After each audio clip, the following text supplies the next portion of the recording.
रात्रीचा दिवस करून आणि कधीकधी शेकडो किलोमीटरचा प्रवास करून अनेकांचे प्राण वाचवणाऱ्या एका इसमाचा अपघाती मृत्यू जनमानसाला सुन्न करणारा ठरला।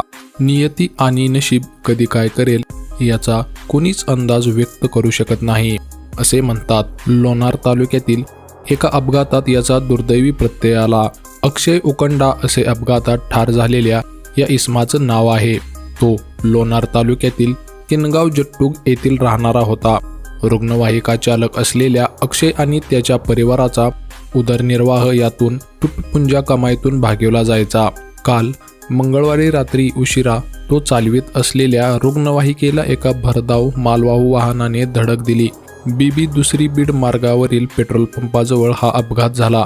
ही धडक इतकी भीषण होती की रुग्णवाहिका समोरून ओळखून न येण्या इतकी चेपली गेली। यामुळे चालक अक्षय मात्र जागीच दगावला। या दुर्दैवी घटनेचा पुढील तपास बीबी पोलीस करीत आहेत। या घटनेमुळे बीबी परिसरासह लोणार तालुक्यात एकच हळहळ व्यक्त केली जात आहे। दरम्यान अजून जर तुम्ही आमच्या VP व्हायरल न्यूज मराठी चॅनलला सबस्क्राईब केले नसेल तर जरूर सबस्क्राईब करा।